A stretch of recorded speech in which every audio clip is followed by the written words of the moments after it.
Следующее слово я бы хотел предоставить заведующему кафедрой строительства и инженерной механики Колумбийского университета города Нью-Йорка господину Раймондо Бетти. Пожалуйста, господин Бетти. Thank you, Mr. Chairman. Ladies and gentlemen, esteemed colleague,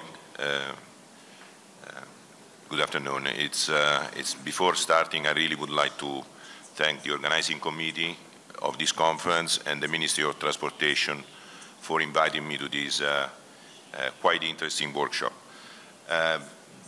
Before I start, I was quite impressed by the massive plan that you have for infrastructure growth in the near future, and I'm really applaud the government of Kazakhstan and all the people of Kazakhstan for doing that.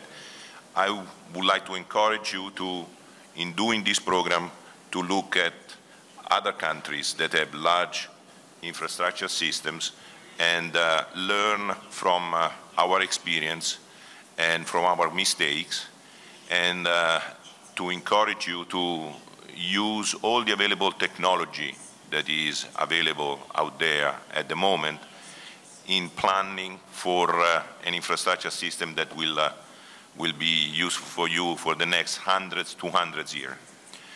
I would like to start my presentation with a slide that what was a note from the Civil Infrastructure System Task Group of the National Science Foundation, which is the main research body of the United States government.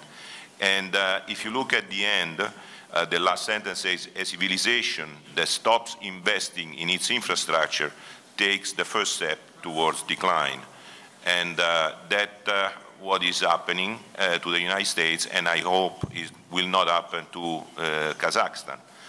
In 2008, the United States Department of Transportation Secretary Mary Peters said, definitely there is something wrong in the way we are supporting the infrastructure, we are funding our infrastructure, and this one needs to change. Now, if we look at the American Society of Civil Engineers did in 2009 a report card in which they rank the infrastructure systems in the United States, and we rank them, they rank them with the same grading system that we use in a classroom. And A is the passing grade, F is failing, and an average grade is between B and C. So now if you see all of them, almost all of them are D or below D.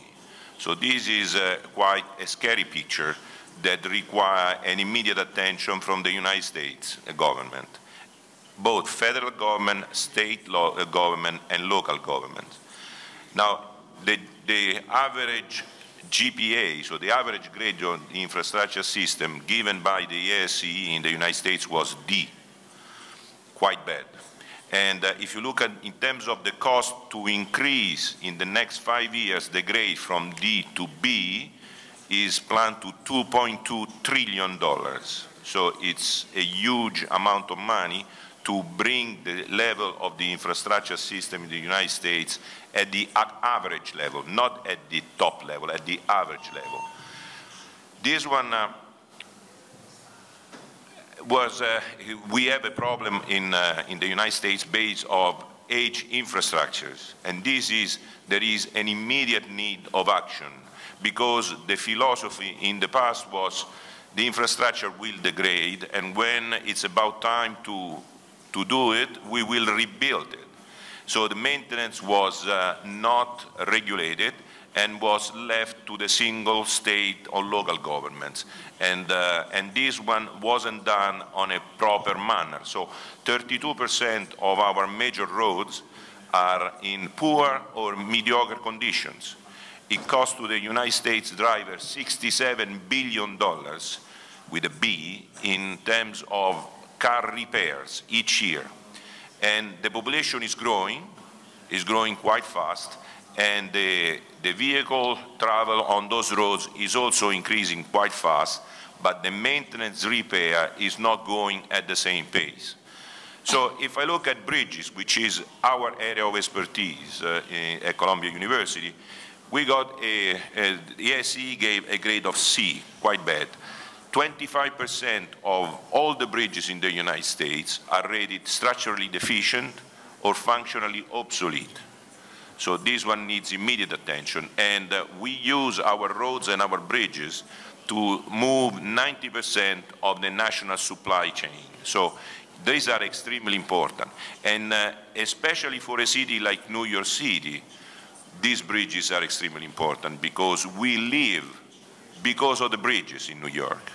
If you cut the bridge, if you close a bridge in New York, you close a vital line for the city and for the United States. And as you can see, the bridges now are reaching an age of about 120 years. And starting from the Brooklyn Bridge, built in 1883, and going to the Verrazano.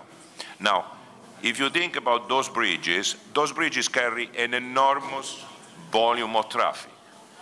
There are an average of 820, 830,000 vehicles a day on each of these bridges. If you look at the George Washington Bridge, which is on the main arteries that connects the north of the United States, the north part of the East Coast, to the south part of the East Coast, that carries over almost 300,000 vehicles a day. A closure of that bridge will cause paralysis in the East Coast. So that's why it's extremely important to keep those bridges functional.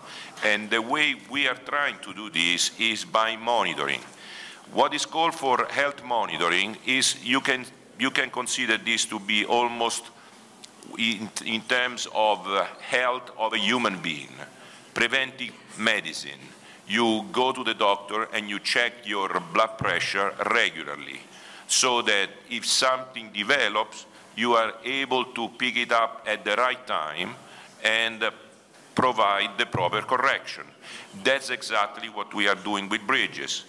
Now there is although we keep saying we need more money, there is a decline in terms of funding in the United States. For example, for bridges and highway construction, there is going to be a cut from $77 billion in 2011 to $73 billion. And this will include maintenance. So a lot of things are also left to the state level. And you see, 24 states will decrease spending on infrastructure. So this one is quite an alarm for us. What the ASCE proposed was 5 key solutions. Of course, increase federal leadership in infrastructure and increase funding, promote sustainability and resilience. But the 4th point that I think is extremely important also for you that you are designing a new infrastructure is to look at the life cycle cost. When the infrastructure in the United States was built, the idea was mainly limited to strength. We have to design a bridge so that it's strong enough. And let's not worry about the maintenance. But nowadays, with the concept of life cycle cost, you can include the maintenance also you can think about maintenance also in your design phase, so that it will be cheaper for you in the future to maintain the bridge or the infrastructure. Now, these one are some collapses that are due to aging. The one that you see on the right was a main highway that was a bridge that collapsed because of corrosion. And this was it's a silent killer. It's like cancer, with what we say. Corrosion is happening. If you don't see it, you have the problem all of a sudden, and that's what happened that night. What you see instead on the left side, on my left side, is an overpass in Canada that also collapsed because of corrosion. And this one was corrosion of rebars. So this is how a modern bridge looked like. And in Korea, the Jindo Bridge, has almost 700 sensors on the bridge. You can monitor the behavior of the bridge at any time, from anywhere. You can transfer data through internet with no problem, and you can assess what is the vibration. Is the bridge moving too much? Is the bridge too hot? Is the bridge presents some problem in some locations? That's something you can do it online. Now, what we have been working in New York City, and this is just a little example that we are doing in terms of monitoring. We have been looking at what here are indicated as the main cables. Those are the main cables, the main element in a suspension bridge. This is the one in Japan, but the one in New York City are quite similar. Now, a new cable, that's how it looks. But in real life, if you look at the cables that we have in New York, because of lack of maintenance, there is lack of painting, there is poor repairs, there are broken wires, there are broken wires again, and this one is something you do not know. So the question is, how strong is your cable? You have extensive corrosion at some points. And so now, to replace a cable system on a bridge, it costs about $500 million, $500 million, because it is a quite extensive operation to do. So we developed, and that's my second recommendation, look at what is available from the technology from other sectors. There are aircraft technology, there is defense technology that can be used, there is mechanical technology that can be used for our problem.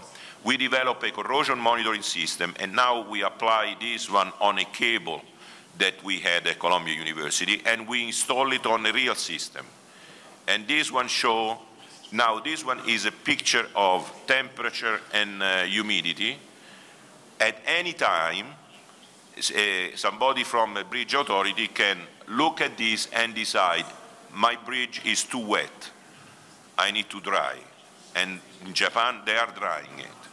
So there are these technologies that you can use and are very beneficial. In conclusions, we have the problem of aging infrastructure, which require immediate action, but I wish for you this will happen to you many, many, many years from now, but I can guarantee you it will happen if you don't invest in infrastructure. There is a lot we can learn from other fields, from other countries, and I encourage you to look at what is done in other countries. And the concept of maintaining a vital infrastructure system running is essential for any new society. Thank you for your attention, and thanks again for the invitation.